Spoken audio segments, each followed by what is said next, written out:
After the attack, the coalition demanded answers. They gathered in a small room deep inside Station Prime. No delegates. No guards. Just a group of intelligence officers from different species. Scientists, analysts, people whose job was to understand things. Captain Park Do-won sat across from them. He was alone. He had asked to be alone. "We need to understand," said Chief Analyst Vorel. She was thin and gray, with eyes that had seen too much. What we witnessed should not be possible. 12 individuals defeating 200 trained attackers in 4 minutes. Our computers say it cannot happen. Our experts say it cannot happen. And yet we all saw it happen. Park said nothing. "We have studied humans before," Vorel continued. "Your species is unremarkable. You are not stronger than average. Not faster. Not smarter. Your senses are actually quite limited compared to many species. You have no natural weapons. No claws. No armor. No venom." She leaned forward. "So how? How did 12 unremarkable creatures destroy an army?" Park thought about the question for a long time. When he finally spoke, his voice was different, softer, sadder, like a man telling a story he wished he could forget. "Do you know what war is?" he asked. "Of course. Armed conflict between... No, I mean real war. Not the kind you fight with fleets and strategies. The kind you fight in the mud. The kind where you see the face of the person you are killing. The kind where you hear them beg. The kind where you do it anyway, because if you do not, they will do it to you." The analysts looked at each other. They had studied wars, read about them, analyzed them, but none of them had ever fought one.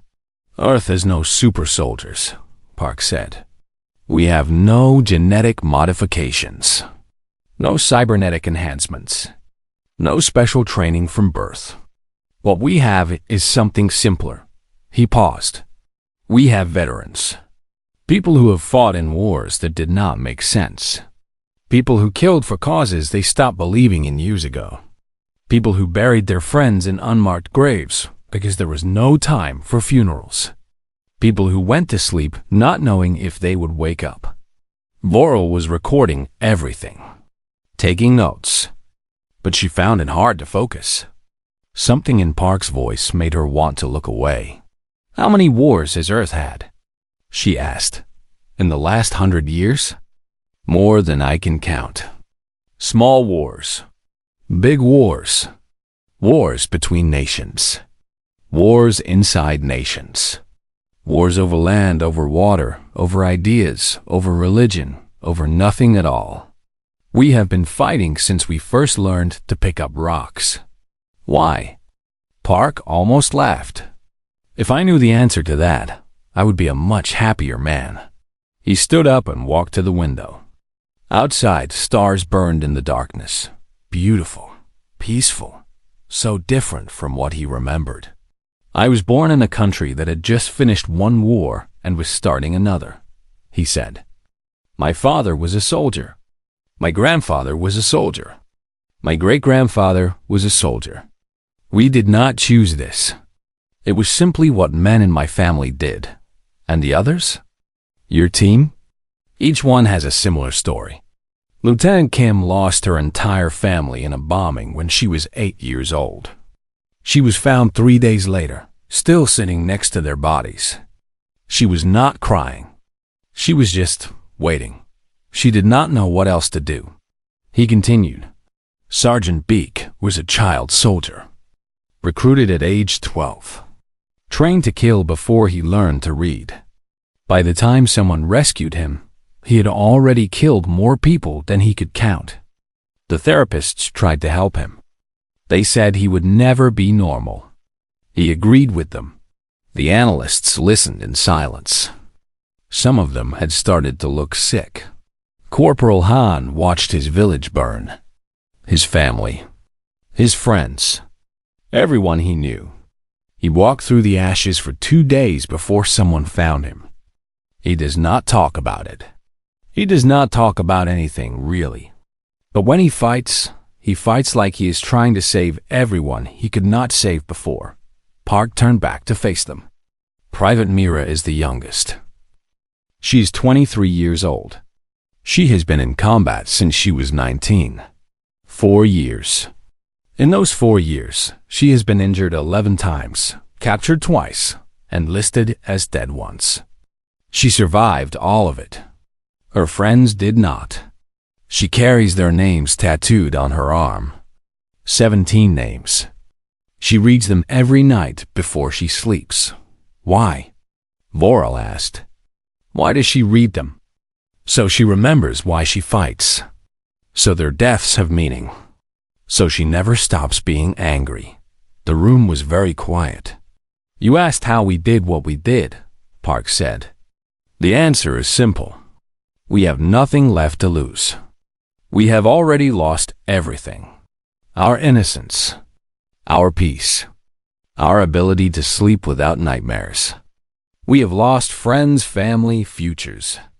The only thing we have left is skill. The skill to survive. The skill to protect others. The skill to kill. He sat back down. Your empires fight wars for glory, for territory, for power. You have rules, codes of honor, ways that warriors are supposed to behave. When the battle is over, your soldiers go home. They become farmers again, merchants, parents. They remember the war, but the war does not define them. His voice grew harder. We do not get to go home. We cannot become farmers. We cannot forget. The war lives inside us. It is part of us. It is all we are. When we close our eyes, we see the faces of the dead. When we hear loud noises, we reach for weapons that are not there. When we meet strangers, we calculate how to kill them before we learn their names. That sounds like torture, Morrow said quietly. It is. But it is also our advantage. Because when the shooting starts, you hesitate. You think about your families, your futures, your fear of death. You have things to lose. He looked at her with those empty, tired eyes. We have already lost. We accepted death a long time ago. So when we fight, we are not afraid. We are just working, doing the only thing we know how to do. One of the younger analysts raised his hand. Is there no cure? No treatment? Some of us have tried. Therapy, medication, meditation. Sometimes it helps. Sometimes it does not. The truth is, what we have seen cannot be unseen.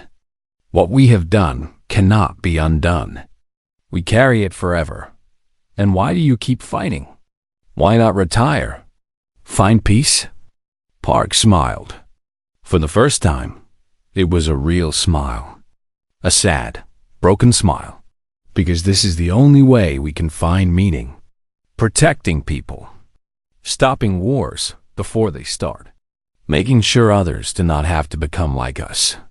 If we can prevent one child from seeing what we have seen, then maybe our suffering has a purpose. He stood up again. You wanted to understand humans. Here is what you need to know. We are not warriors. We are not heroes. We are not special. We are just survivors. Broken people who learn to point their brokenness at enemies instead of ourselves. He walked to the door. Do not make us your enemies. Please, not because we would win. We might not. But because the cost of fighting us would be too high. For both sides, he stopped at the door. We want peace. We came here for peace. Help us find it. Help us become something other than killers. He looked back at them one last time, before it is too late. Then he left. The analysts sat in silence for a long time. None of them wrote anything in their reports. What could they write? What words could capture what they had just heard? Finally, Voral spoke. I think I understand now, she said softly. Earth did not send us their best soldiers. They sent us their most damaged, their most broken, They're most dangerous. She looked at the empty chair where Park had sat. They sent us a warning. And they sent us a request. A request for help. The young analyst nodded slowly. What do we do? Varl thought about it for a long time. We give them what they asked for, she said finally. We give them peace. Because I never want to see what happens if we do not. No one disagreed. The space station was the largest thing ever built by living creatures. It floated in the darkness between stars like a metal flower, spinning slowly. Lights blinked on its surface. Ships came and went like small fish around a whale. This was Station Prime, the heart of the Galactic Coalition. Here, 37 different species met to talk, trade, and make peace. Today was special. Today, the humans were coming. Commander Veth stood at the main viewing window. He was tall, even for his kind. Blue scales covered his body. His eyes were large and golden, made for seeing in the dark waters of his home world. He had commanded this station for 40 cycles. He had met hundreds of species, but he had never met humans. Are you nervous? Asked his assistant, a small creature named Pillik. Pillik had 4 arms and gray fur. His voice was high and soft. No, Veth lied. They are just another species. But they were not just another species. Veth had read the reports. Humans came from a small blue planet called Earth. They had only discovered space travel recently. They were young. They were primitive. And they had killed more of their own kind than any other species in known history. Coalition had watched Earth for a long time. They had seen the wars, the bombs, the endless fighting. They had debated whether to make contact at all. Some said humans were too dangerous. Others said they were too stupid. In the end, curiosity won. Now a human ship was approaching. Veth could see it through the window. It was ugly, all straight lines and hard edges. No curves, no beauty. It looked like a weapon. The ship is requesting permission to dock, said a voice from the control room. Granted, Veth ordered. He walked toward the docking bay. His guards followed. 40 of his best soldiers, each one trained since birth to fight. Their armor was made from the hardest metals. Their weapons could cut through walls. They were the elite, the pride of the coalition. Veth felt safe with them behind him. Other delegates were already waiting at the docking bay. Ambassador Vorath of the hegemony was there. He was big and red, with thick skin like stone. He looked at everyone like they were insects. Next to him stood delegates from 12 other species. They all wore their finest clothes, their brightest colors. They wanted to impress the new arrivals. The human ship connected to the station. There was a hiss of air. The doors began to open. Veth held his breath. The first human stepped out, and Veth felt something strange. Something cold moved through his scales. He did not understand why. The human was not impressive. He was medium height, brown skin, black hair cut very short. He wore simple clothes, dark green and brown. No bright colors, no decorations, no medals or symbols of rank. Just a plain uniform and heavy boots. But his eyes were wrong. They moved too fast. Left, right, up, down. They looked at every corner of the room, every shadow, every guard. They counted the weapons. They measured the distances, all in less than 2 heartbeats. Then the human smiled. It was a small smile, polite, meaningless. I am Captain Park Doan, he said. His voice was calm, flat, like still water. Thank you for receiving us. More humans came through the door. 12 in total. Men and women. All wearing the same simple uniforms. All with the same wrong eyes. Veth studied them. There was a woman who walked slightly behind the captain. Her name tag said Lt. Kim Yuna. She was small, with a round face that should have looked friendly. But she did not look friendly. She looked like she was waiting for something. Another human, a young man with the name SGT Beek Jisu on his chest, stood to the side. He never stopped moving. Tiny movements, weight shifting from foot to foot, fingers opening and closing. Ready, always ready. The largest human was called CPL, Han Taiyang. He was big and wide, with thick arms. But he walked softer than anyone Veth had ever seen. For a creature so large, he made no sound. "Welcome to Station Prime," Veth said. He kept his voice steady. "We are honored to receive Earth's diplomatic team." Captain Park's smile did not change. "We are not diplomats." The room went quiet. "I'm sorry," Veth said. "Earth does not have diplomats," Park explained. "Not anymore. We found they were not useful. We are soldiers. We were sent to negotiate." Vorth laughed. It was a loud, ugly sound. "Soldiers? Earth sent soldiers to a peace conference? How primitive." Park turned to look at Vorth. Just looked. Nothing more. But Vorth stopped laughing. He took a small step back. He did not know why he did this. His body simply moved before his mind could think. "Where are your generals?" Veth asked. "Your leaders? Your commanders?" "Earth does not send generals," Park said. "Generals give orders from far away. They do not see the blood. They do not hear the screams. They do not understand war. They only understand maps and numbers." He paused. "Earth sent people who understand war." Lieutenant Kim Yuna smiled at Vorth. It was a warm smile. A kind smile. The smile of a good friend. 3 of Vorth's personal guards stepped backward. They did not know why. Something in that smile made their stomachs hurt, made their skin feel too tight. "We mean no disrespect," Park continued. "We are here for peace. Earth wants peace. But we find that peace comes easier when everyone understands what war really means." Veth looked at the humans again. He looked more carefully now. He saw the scars. Small lines on their hands, their necks, their faces. Old wounds that had healed wrong. These humans had been hurt many times. And they had survived. He saw how they stood. Never in a group. Always spread out, each one covering a different angle, watching a different door.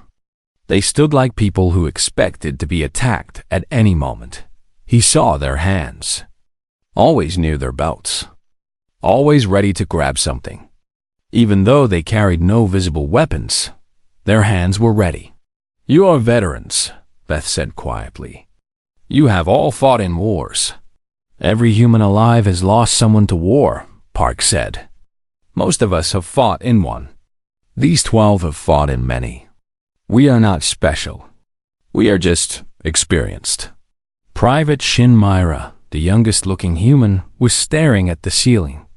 Veth looked up. There was nothing there. Just lights and metal. What is she looking at? Pillick whispered. "The vents," Park answered. He had heard the whisper from across the room.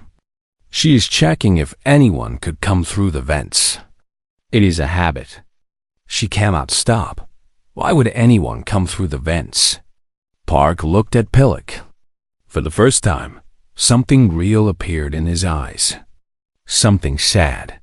In the last war, her entire squad died because she did not check the vents. The room was very quiet after that. Veth realized something then. These humans were not warriors. Warriors fought for glory, for honor, for victory. These humans were something else. They were killers who had learned to wear uniforms. Survivors who had forgotten how to stop surviving. Broken people held together by training. And duty. Earth had not sent its best and brightest. Earth had sent its sharpest knives. And Veth understood, with a cold certainty, that the galaxy would never be the same. 3 days passed on Station Prime. The humans kept to themselves. They ate in their quarters. They slept in shifts. They spoke quietly among themselves in their own language. The other delegates watched them like they were strange animals in a cage. The peace conference was not going well. 30-7 species sat around a massive round table. Each one wanted something different. The hegemony wanted more territory. The coalition wanted trade agreements. The smaller species just wanted to survive. Everyone argued. Everyone shouted. No one listened. The humans sat at one end of the table. They did not argue. They did not shout. They just watched. Captain Park took notes in a small book. Lieutenant Kim whispered translations to the others. Sergeant Beak counted the guards in the room. He did this every few minutes. The number never changed, but he kept counting anyway. On the 4th day, Ambassador Varth finally lost his patience. "This is pointless," he roared. His red skin had turned darker with anger. "We sit here talking while our enemies grow stronger. We should take what we want, by force, if needed." "Perhaps," Commander Veth said carefully, "we should discuss this more calmly." "Calm? Calm is for the weak." Voreth slammed his fist on the table. It cracked under the force. The hegemony did not become great through calm. We became great through power, through strength, through war. He turned to look at the humans. "And what does Earth have to say? You have been silent for 3 days. Does your primitive little planet have any wisdom to share?" Park looked up from his notebook. "We are here to listen. Listen." Voreth laughed. "Of course you listen. What else can you do? Your species has only been in space for a few generations. You know nothing of galactic politics, nothing of real power." The other delegates shifted uncomfortably. Some enjoyed seeing the humans mocked. Others felt a strange fear they could not explain. "You should speak less," Lieutenant Kim said softly. Her voice was gentle, almost kind. Varth turned his massive head toward her. "What did you say?" "I said you should speak less." Kim smiled. "When you talk, you tell us things. Things you do not mean to tell." "Things? What things?" "Your fleet numbers. Your territory borders. The rebellion in your outer colonies." She tilted her head slightly. "You mentioned it yesterday, when you were angry about the trade routes. You said you needed those routes to move soldiers quickly, to handle internal problems." Voreth's face changed. The anger was still there, but now there was something else. Surprise. Maybe fear. "How did you? You also have a bad left knee," Kim continued. "You favor your right side when you stand. An old injury, probably. And you do not trust your own guards. You look at them too often. Check that they are still there. Still loyal." The room was silent. Voreth stood up. He was huge. Twice the size of any human. His hands could crush rocks. His species was famous for their strength, their violence, their complete lack of mercy. "You dare. I am only making conversation," Kim said. She had not moved from her chair. "Please, continue telling us about primitive species." Vareth took a step toward her. His guards moved with him. 40 alien warriors, armed with weapons that could kill in 100 different ways. Sergeant Beak Jisu spoke for the first time in 3 days. "How many guards do you have?" Vareth stopped. "What?" Beak was not looking at Vareth. He was looking at his own hands. Flexing his fingers slowly. "Your guards, how many?" 40 of the finest warriors in the hegemony. Beak nodded. He still did not look up. Not enough. One of the delegates, a small creature with too many eyes, made a strange sound. It might have been a laugh. It might have been a scream. No one could tell. Not enough? Vareth's voice was low now. Dangerous. 40 warriors are not enough for 12 humans with no weapons? No. Are you threatening me? Beak finally looked up. His face showed nothing. No anger, no fear, no excitement. Just emptiness. No, I am making a calculation. It is what I do. I look at a room and I calculate how to kill everyone in it. I cannot stop. It happens automatically. He paused. 40 guards. 6 doors. 247 delegates. Your table provides no cover. The lights are too bright. No shadows to hide in. Your guards are standing in groups. Bad formation. If something happened, they would get in each other's way. And what do you calculate? Vorath asked. 13 seconds. What? To remove all threats. 13 seconds. Maybe 12 if Corporal Han starts from the east side. Corporal Han Taiyang smiled. It was a small smile. Almost shy. I was thinking the west side, actually. West side works too. Beak agreed. Maybe 11 seconds then. Vorath looked at the humans. All 12 of them. They were sitting calmly, eating fruit from a bowl on the table, drinking water. Acting like this was a normal conversation. You are lying, Vorath said. You have no weapons. We do not need weapons, Captain Park said. He had not stopped writing in his notebook. Weapons are tools. Tools can be taken away. What we have cannot be taken away. And what is that? Park closed his notebook. He looked at Vorath with those empty, measuring eyes. Experience. We have fought in places with no weapons. We have killed with our hands, with rocks, with pieces of broken glass. We have killed in the dark, in the cold, in the water, in the fire. We have killed friends who were bitten by disease. We have killed children who were turned into weapons. His voice did not change. It stayed calm, flat, dead.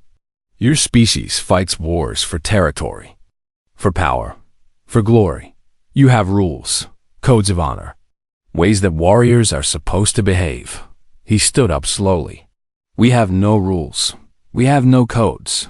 We do not fight for glory. We fight because if we do not fight, we die. And we have decided that we very much prefer not to die. The room was completely silent. Even the machines seemed to be holding their breath. Private Shin Mira raised her hand, like a student in a classroom. Sir, should I disable the station's weapon system now, or wait until the meeting is over? Commander Veth made a choking sound. The weapon system? That is the most protected system on the station. No one can access it without. I accessed it this morning, Myra said. I was bored. I wanted to see if I could do it. I can do it. She looked at Veth with wide, innocent eyes. I did not break anything. I just looked around. You hacked into our central defense network, Veth said slowly, while eating breakfast. I have finished breakfast. I was drinking tea. Captain Park sighed. Myra, we talked about this. I know. I'm sorry. I got curious. Vorath had not moved. His guards had not moved. No one knew what to do. Finally, Vorath sat down. The crack in the table seemed deeper than before. His red face had turned pale. What does Earth want? He asked quietly. Peace, Park said. Real peace. Not the kind where everyone waits for the right moment to attack. The kind where children grow up without knowing what war sounds like. He looked around the room at all the delegates. We have fought enough. Our planet is covered in scars. Our history is written in blood. We do not want to bring that here, but if someone forces us to... He did not finish the sentence. He did not need to. Vorath never insulted humanity again. In fact, he rarely spoke at all during the rest of the conference. His guards requested transfer the next day. They said they could not sleep. They said they kept seeing the empty eyes of the humans every time they closed their own eyes. Commander Veth ordered the security footage of the conference. Room destroyed. Some things, he decided, were better left unrecorded, and the humans continued to sit quietly, taking notes, eating fruit, and calculating how quickly they could kill everyone in the room, just in case. The attack came on the 7th day. It was supposed to be a celebration. The peace talks were almost finished. All 37 species had agreed on basic terms. Trade routes would open. Borders would be respected. A new era was beginning. Commander Veth had arranged a feast in the Grand Hall. It was the most beautiful room on Station Prime. Crystal walls reflected 1,000 lights. Music floated through the air. Tables were covered with food from 100 different worlds. The humans did not eat much. They stood near the walls. They watched the doors. They watched the vents. They watched each other. "You should relax," Veth told Captain Park. "The war is over.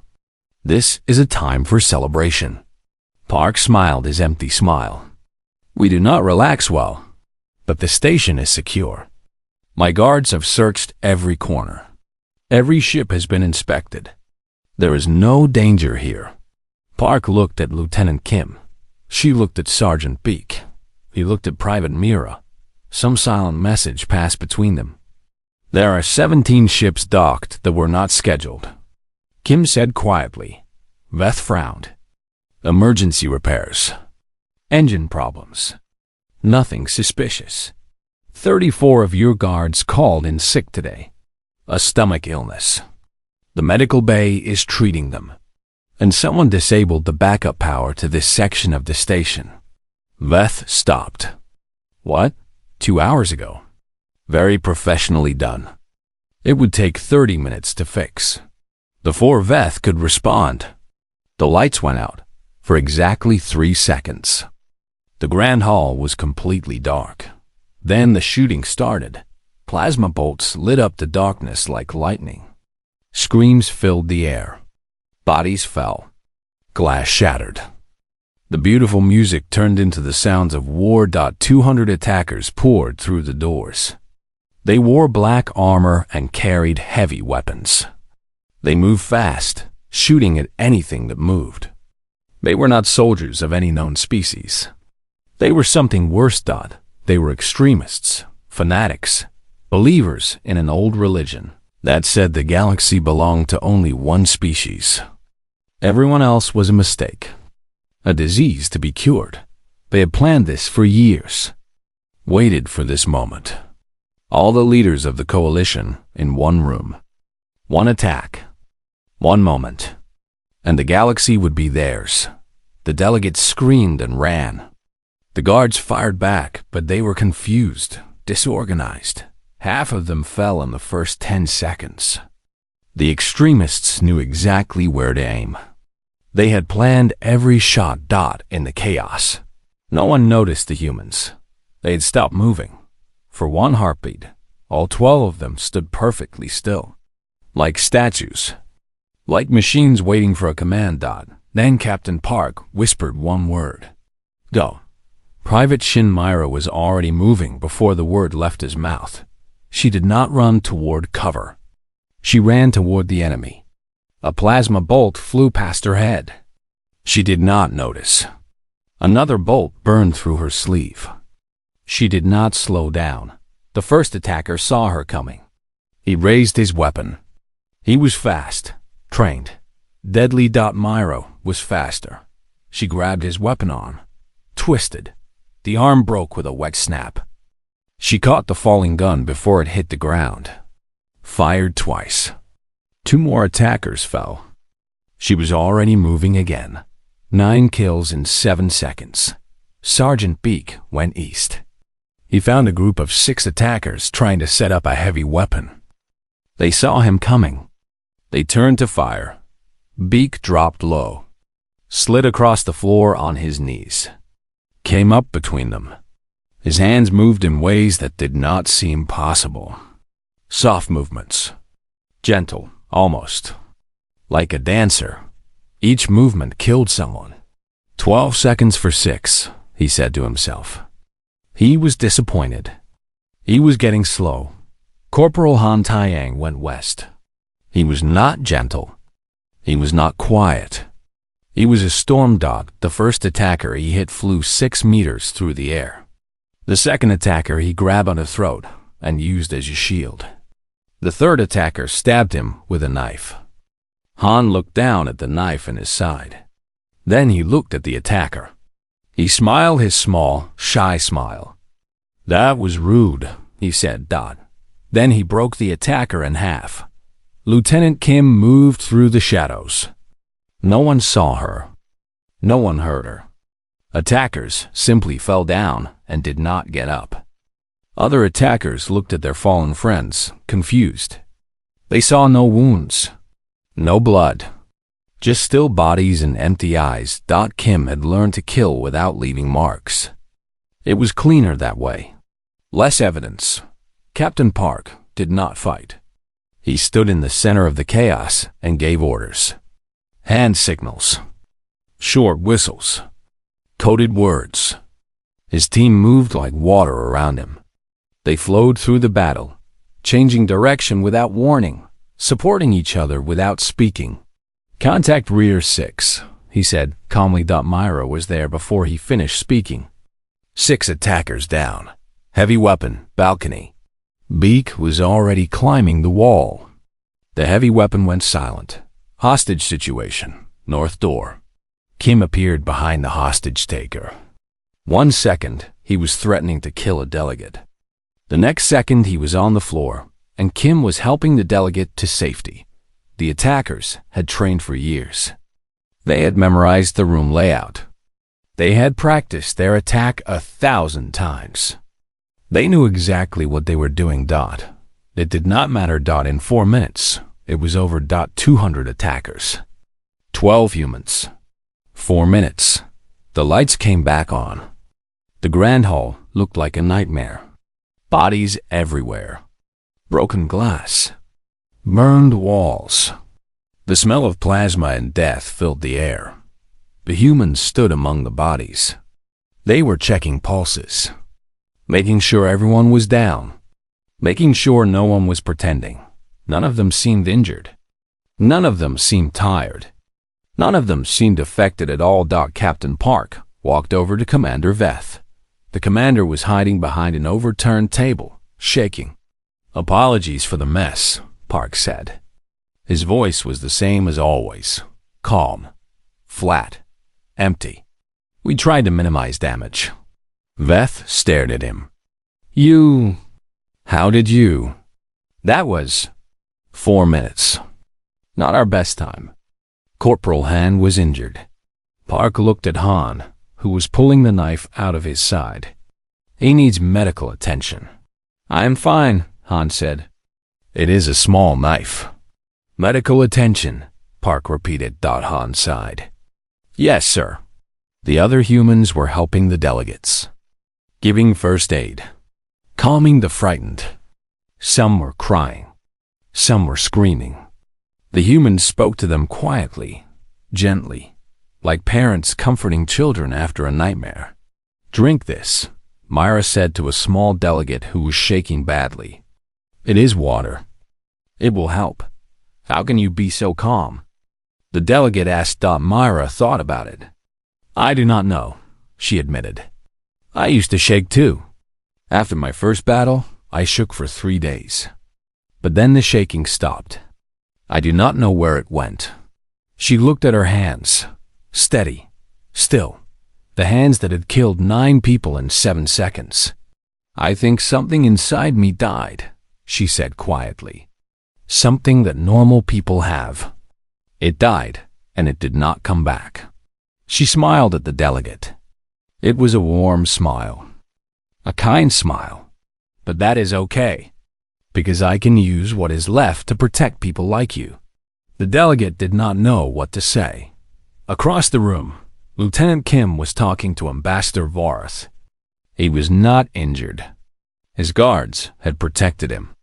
But he was pale, shaking. His strong body looked somehow smaller. You saved my life, he said. Double quotes. Yes. Why? I insulted you. I threatened you. I called your species primitive. Kim shrugged. You were wrong. But being wrong is not a reason to die. She started to walk away. Then she stopped. Also, she said, I wanted you to see. I wanted you to understand what humans are, what we can do, so that you never make the mistake of thinking we are weak again. Vareth nodded slowly. I understand now. Good. Then my work here is done. She walked away to help the medical teams. Vareth watched her go. He was thinking about his fleet, his armies, his thousands of warriors, and he was realizing, for the first time, that none of them scared him as much as one small human woman with a kind smile. Commander, Veth eventually wrote a report about what happened. He spent 3 days trying to describe it. In the end, he could only write one sentence. Earth did not send generals. Earth sent killers in military uniforms. And may the stars help anyone who makes them angry. He sealed the report, classified it at the highest level. Some truths, he decided, were too dangerous to share. 6 months after the peace conference, the hegemony broke its word. Ambassador Vareth was dead. His own people had killed him. They called him weak. They said he had been fooled by the humans. They said a true warrior would never have accepted such a shameful peace. The new leaders of the hegemony were different. They had not been at Station Prime. They had not seen what the humans could do. They only knew the old stories. The stories of conquest. The stories of glory. The stories that said the hegemony was the greatest power in the galaxy.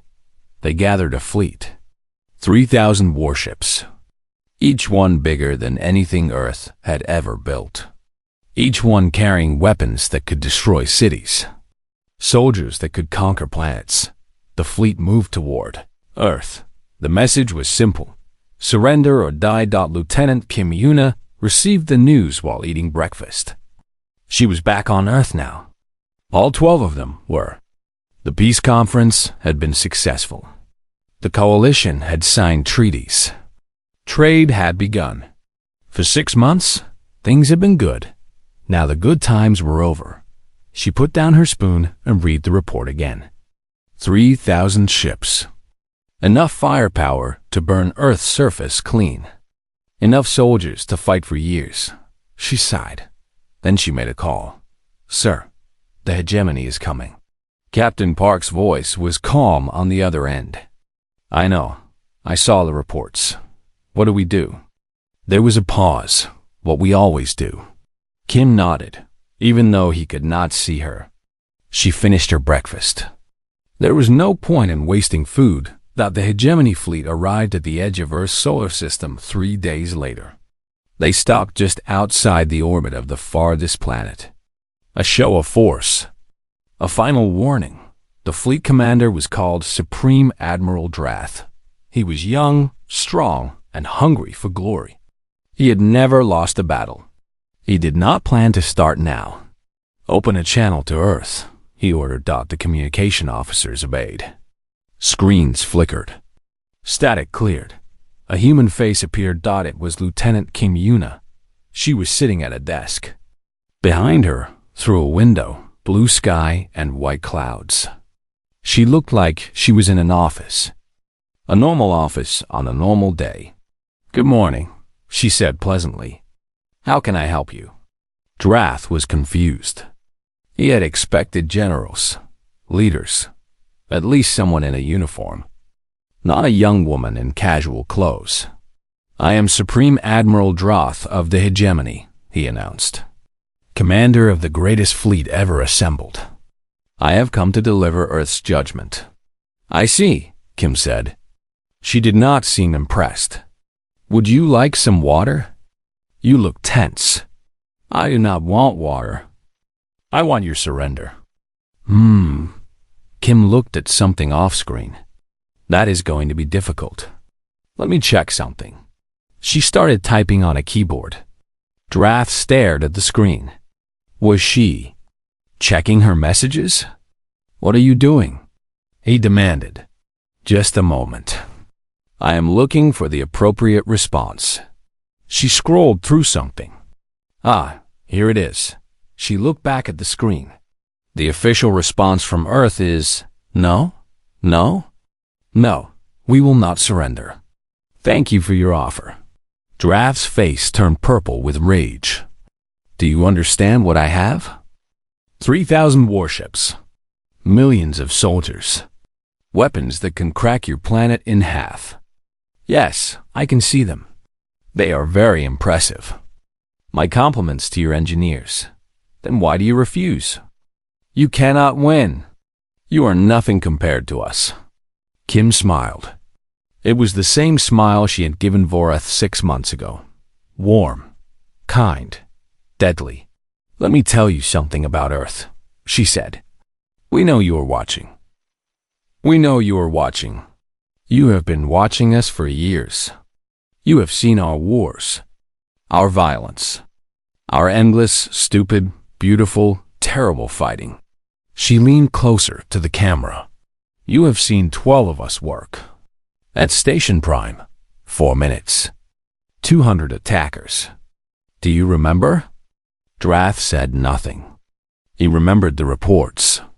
He had not believed them. Earth has 8 billion people, Kim continued. 8 billion. Not all of them can fight, but half of them have held weapons at some point in their lives. And a quarter of them, 2 billion people, have actually used those weapons on each other. She let that sink in. 2 billion people who have killed, who have survived, who have learned that war is not about glory or honor. War is about doing whatever it takes to stay alive. You still cannot match our technology, Drath said. But his voice was not as strong as before. No, we cannot. Your ships are better. Your weapons are better. If this was a fair fight, you would win easily. She smiled again. But we do not fight fair. We have never fought fair. Fair is for people who can afford to lose. We cannot afford to lose. So we cheat. We lie. We hide. We attack from shadows. We target your leaders, your supplies, your families. We make you afraid to sleep. She stood up and walked to the window. Earth filled the frame behind her. Blue oceans, green lands, white clouds, beautiful. You could destroy this planet. Yes, probably, but it would cost you. Every city you take, we would make you bleed. Every soldier you send, we would send back in pieces. And even if you won, even if you killed every last human, the survivors would scatter. They would hide in your colonies, in your stations, in your ships, and they would never, ever stop fighting. She turned back to the camera. We do not want war. We are so tired of war. But we are very, very good at it. And if you make us fight, we will not stop until one of us is completely destroyed. The fleet held position. 3,000 ships. Millions of soldiers. Enough power to conquer worlds, not all of them waiting for orders. Drath stared at the screen. At the small human woman with the kind smile and the empty eyes. He thought about the reports from Station Prime, about the gods who had requested transfer because they could not sleep. About Vorath, who had been so afraid of these creatures that his own people had killed him for weakness. You are bluffing, he said. Am I? Kim asked. We have a saying on Earth. Do not start a fight you cannot finish. I am not starting this fight. You are. So let me ask you, can you finish it? Can you kill 8 billion people? Can you hunt down every survivor? Can you live with the nightmares? She shook her head slowly. Because we can. We already have nightmares. We already know what it means to kill without mercy. We already understand that war is not a game. It is hell. And we have been living in hell for so long that we have learned to call it home. The fleet waited. Minutes passed. No orders came. Finally, Drath spoke. What do you want? Peace. Trade. A chance to be something other than killers. We want our children to grow up without knowing what bombs sound like. We want to build things instead of destroying them. We want to find out what humans could be if we stopped fighting long enough to find out. Her voice softened. Give us that chance, please. We are begging you. Not because we are weak, but because we are tired. So tired of blood and death and fear. We want something better. Help us find it. The fleet held position for 6 more hours. Then, slowly, one ship at a time, they turned away. 3,000 warships. The greatest fleet ever assembled. They turned around and went home. Not because they were afraid, because they understood. Kim watched them go. Behind her, Earth turned slowly. 8 billion people went about their lives. Most of them would never know how close they had come to war. That was fine. That was the point. She sat back down at her desk and picked up her spoon. Her breakfast was cold, but she ate it anyway. There was no point in wasting food. Somewhere across the planet, in a small apartment, Captain Park Do-hwan was sleeping. For the first time in years, he did not dream about the dead. He dreamed about fields of green grass, about children laughing, about a future where humans were known for something other than war. When he woke up, he was crying, but they were good tears. Hopeful tears. The tears of a killer who was finally starting to believe he could become something else. All 12 of them slept well that night. They had earned it.